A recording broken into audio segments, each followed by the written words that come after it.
Reddit does not seem like a value company at first glance. It has explosive growth, zero dividend, but the reality might surprise you. In this video, I'm analyzing Reddit from a value investor's perspective. So what exactly makes a company a value company? People define value companies in many different ways. Maybe they use ratios like price to book or price to earnings, but the reality is that the markets are forward-looking. The current share price implies a certain amount of future value creation. When a company's share price is higher than its intrinsic value, then it is trading at a premium. That would be a growth company where people in the market want to own that stock because they think that the growth and the future profit potential is going to exceed what the expectations are, what the intrinsic value is. And then when companies are trading at a price below their intrinsic value, they're trading at a discount, and that would be a value company. So it really doesn't matter what the company's profile is, if it is growing explosively, if it has zero dividend,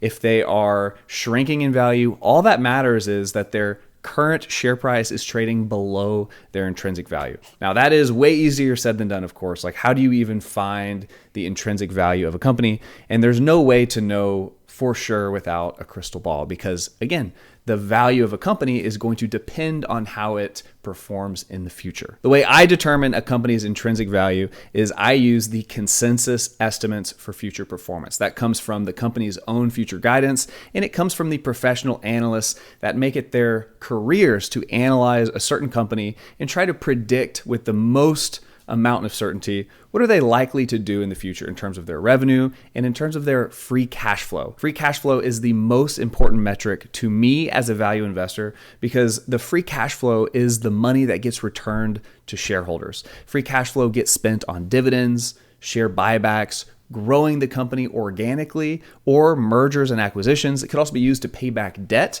which also increases future free cash flow. So in my mind, the most important factor is the future free cash flow, and the intrinsic value of the company is going to be equal to the discounted future free cash flows that are most likely to occur according to the analyst expectations and according to the company's own forward-looking guidance. So for me to call a company a value company, it has to have a certain margin of safety. There has to be a strong likelihood that its minimum required future performance will be exceeded by the company. There are three key assumptions. Number one, I need to be able to predict the future revenue of Reddit, and I do this in three main ways. Number one, I look at the analyst expectations. I look at number two, the company's forward guidance. And number three, I look at past performance to some extent.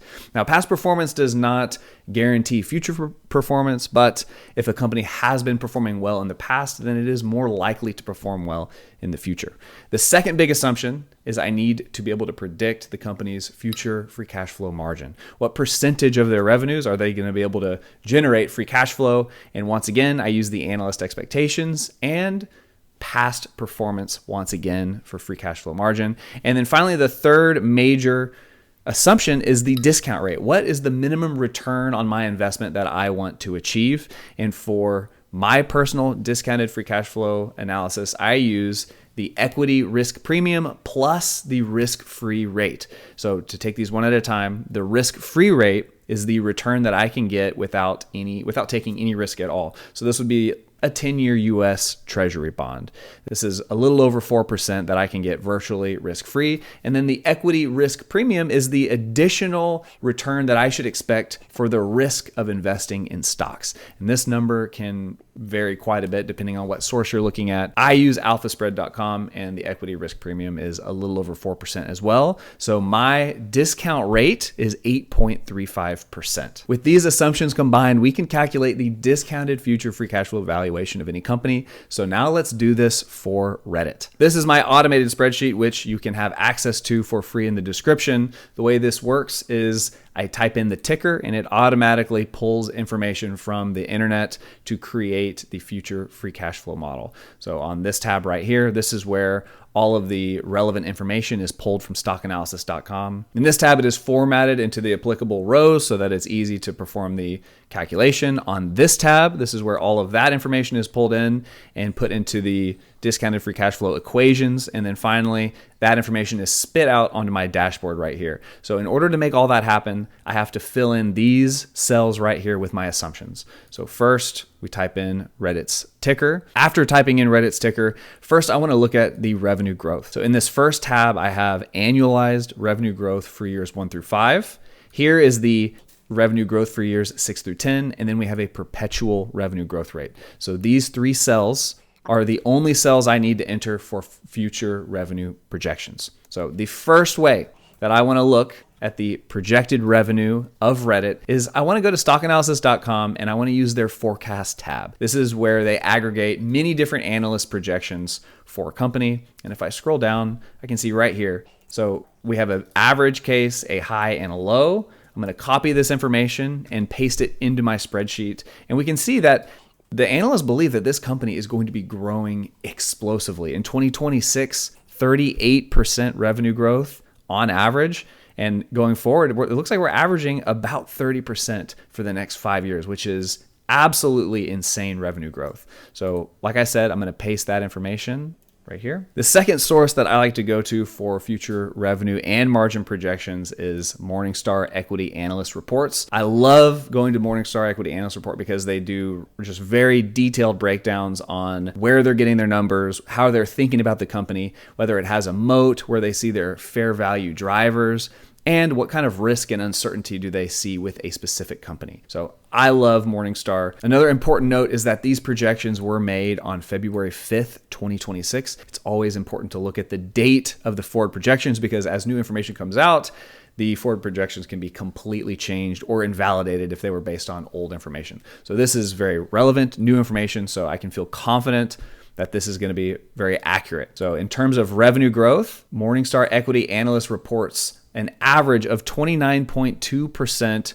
growth on average every single year going forward. So in this cell right here, this is where I type in the Morningstar Equity Analyst report for the average, high, and low analyst projections. That's where we have this data right here, which we copied from stockanalysis.com. Now, the next revenue projection is the years 6 through 10. Now, there are not revenue projections from analysts that are so far out. 6 to 10 years is very difficult to find that information. So I default to 50% of their next 5 years. So I simply take 30% and I cut it in half and say they're going to grow at 15% for years 6 through 10. That's the assumption I like to make. It could be that they continue to accelerate. They may be growing at 35% on average for years 6 through 10. But for this analysis, I like to set the bar low enough that I can be confident that if Reddit is able to exceed expectations, then I will make money on my investment. The final revenue projection is the perpetual growth rate. So after my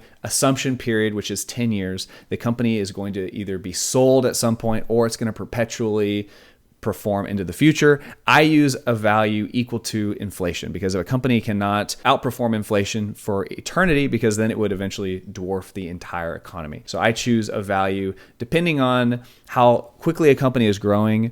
I like to choose a value close to inflation. So if a company is growing very slowly, I might use 2%. If a company is growing very explosively, then I'll use 3% as my perpetual growth rate. The next major assumption is the free cash flow margin. So currently I have 20% free cash flow margin. That's assuming that 20% of all future revenues are going to be turned into free cash flow. Their historical average is actually negative. However, if I scroll down to this table where I do a little breakdown, we can see that for the past 5 years, it's been negative until last year. So Reddit has just recently started to become profitable. And so this is going to be my new baseline assumption for Reddit's profitability. Now, there are some adjustments that I make to the free cash flow margin. I count 95% of all stock-based compensation against free cash flow. Normally, a company's free cash flow is boosted up by stock-based compensation, but in this case, Reddit turns around and they buy back shares. So they're giving their employees pay through giving them shares, which does not reduce their cash. So that's why free cash flow is boosted. But then they're turning around and they're spending cash to buy shares. So I like to count the majority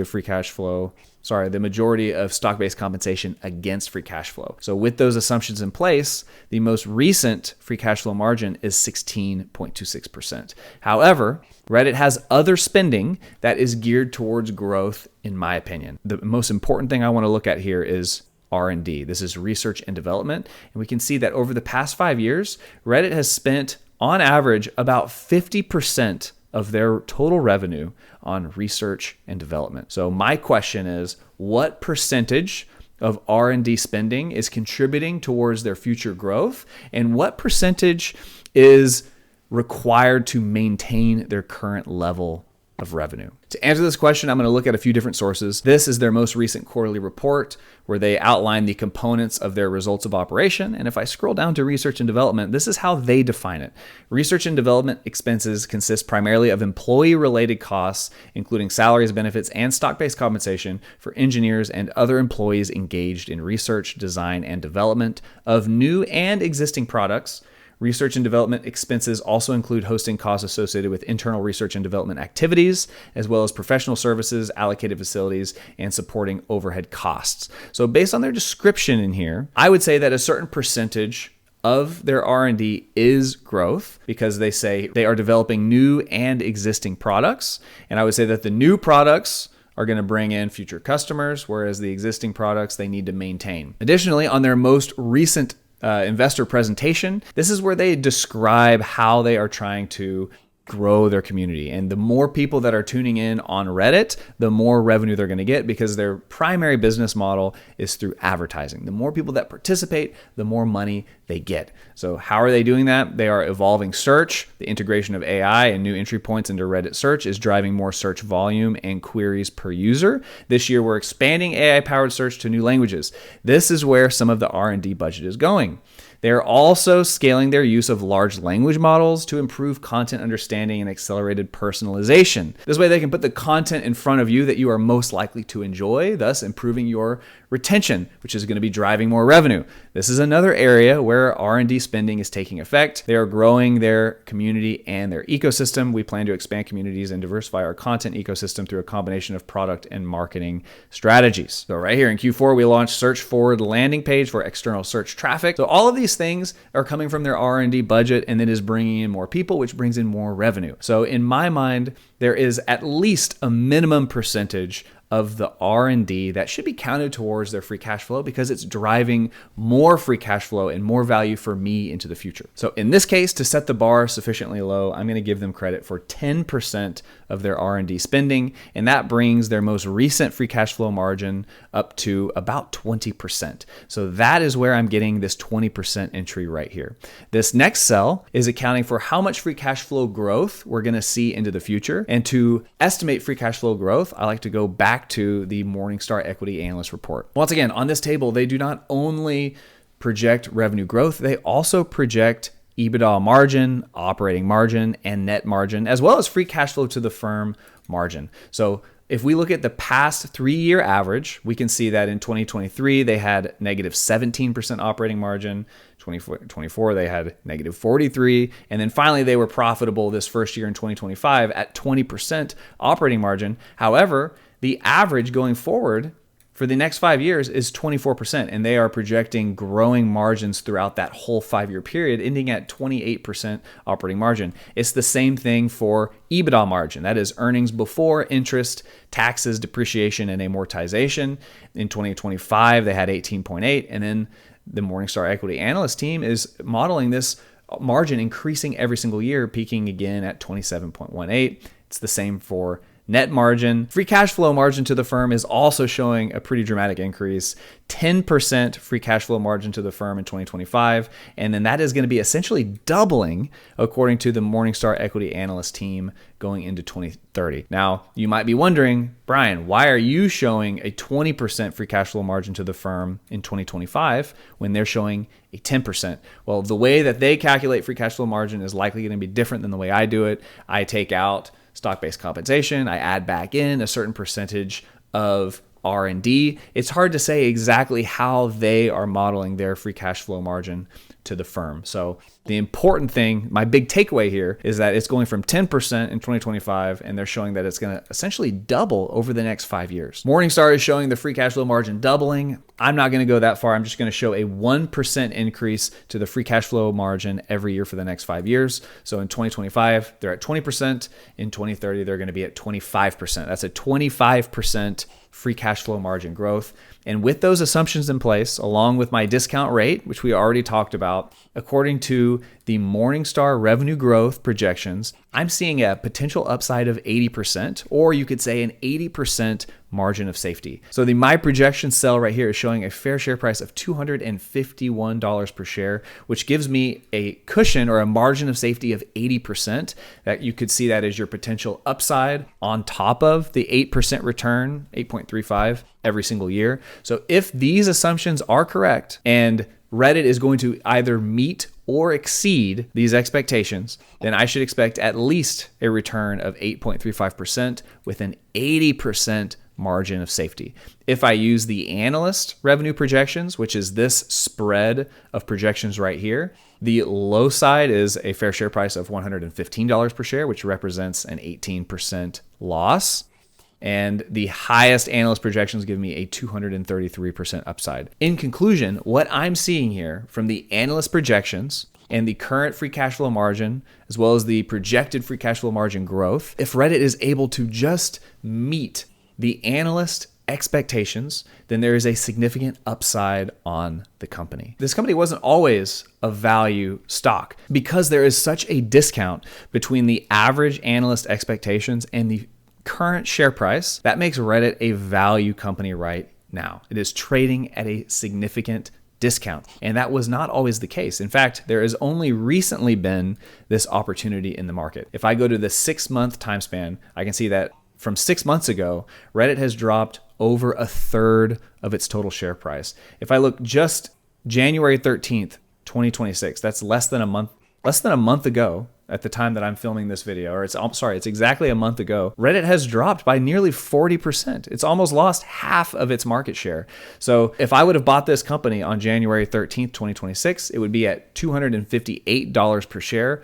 According to my assumptions and my calculations, that would have not been a discount compared to the average analyst expectations. Even though this company is incredibly explosive, even though it doesn't have a dividend or it doesn't match what you might be thinking as a traditional value company, it is still trading at a discount compared to the average analyst expectations. The market is pricing this company to perform worse. And so therefore, in my mind, this is a value opportunity with Reddit. If you enjoy this type of analysis, I do a stream every single week on Wednesday at 7:30 p.m. where I invest in a company live and I do a discounted future free cash flow analysis. I invest on my public YouTube portfolio series where we are currently outperforming the S&P 500. Now, this series is not super old. We've only been doing this for a little bit over a year, but so far we've been performing very well. And some of the best companies that I find come from you guys giving me really good suggestions. So I'm always happy to look at a company live on stream that you want me to check out and do a surface level discounted future free cash flow analysis. And if it looks really good, then I might end up featuring it in a video, doing a deeper dive on the company. So I hope to see you guys there. See you.